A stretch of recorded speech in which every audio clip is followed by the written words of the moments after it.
Well, you saw the clip at the beginning. Yup. The time has finally come. It is finally upon us to review the projects which took so long to make.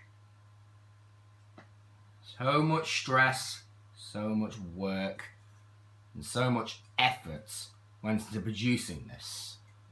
Fortunately, it paid off. It paid off well.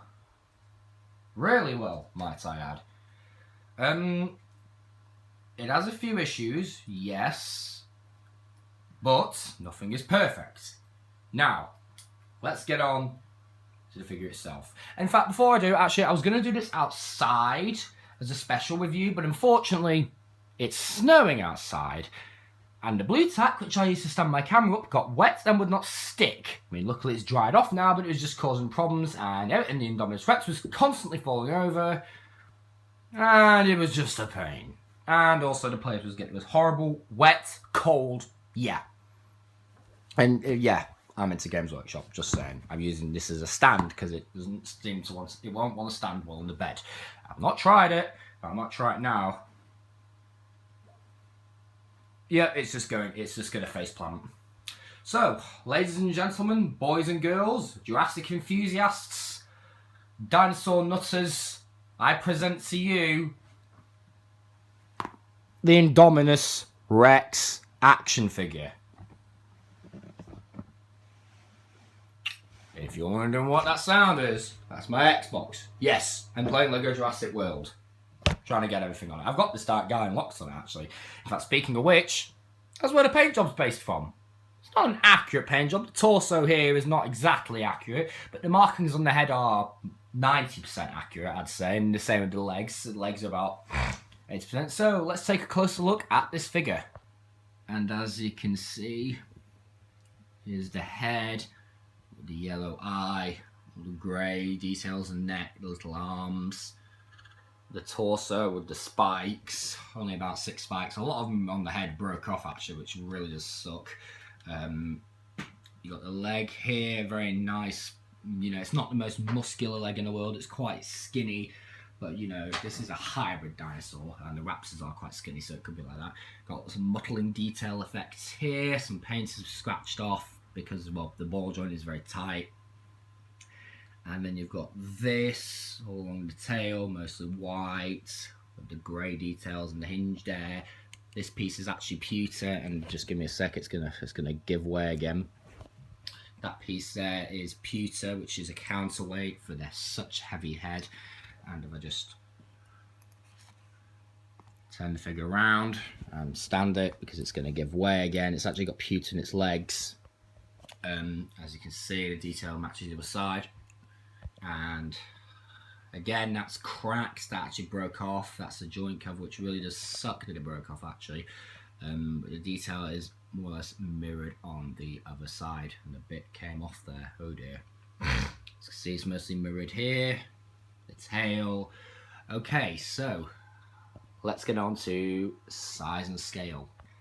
Here is the INDOMINUS REX next to the NECA 12-inch head to tail 2014 Gojira. Here is the INDOMINUS REX again with my Transformers Generation 1 1984 Grimlock figure. Here is the INDOMINUS REX next to the first figure I ever built, the Springtrap action figure. And here is the INDOMINUS REX next to the NECA Ultimate Freddy Krueger figure. Now, as you can see, this figure is not in scale with any of those at all.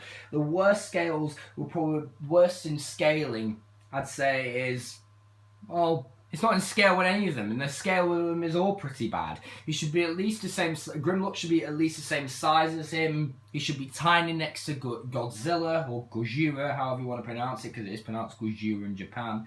He's terrible next to Springtrap. Springtrap should at least come up to here on him, where my finger is. And the same with Freddy Krueger. So really, he's not in scale with any of them. Pardon me. He's just, you know, he is from a separate line of figures. There will be, I mean, I am planning to do a T-Rex, a Mosasaurus, and a Spinosaurus as well. Okay, let's turn to articulation.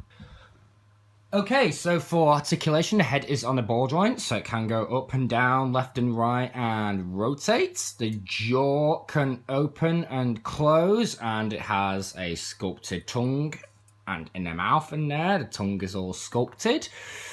The neck and the jaw comes off because it's on Lego clips.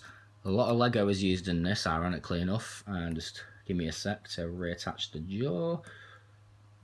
Come on, there we go. The neck is on a spring ball because it's made out of wooden mannequin, so it can go up, can't go down, left and right, and rotate.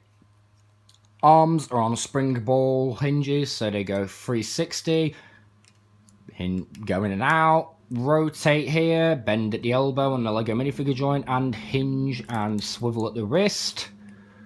The torso is on this humongous ball joint, so it can go all the way up. Not that I would know why you would want the Indominus Rex standing like that, and it's just going to go like that. Can go left, right, and rotate. The legs, which are the star of the show, can go forward, back, and there's a piece of metal in there, there's a joint stiffener. They can ratchet here on this knee, ratchet back here, and the foot can go up, down, a little bit up, and swivel. The tail, which is detachable for, you know, storing reasons, can go left and right, rotate, and the same with all these joints. And this one goes up and down and rotates. All these individual joints rotate. And that's the articulation. Overall, I'm really happy with how this guy turned out. I mean, he's going to get modified. This whole piece is probably going to be recast in pewter because it is just far too flipping light and the body just wants to sink itself down all the time.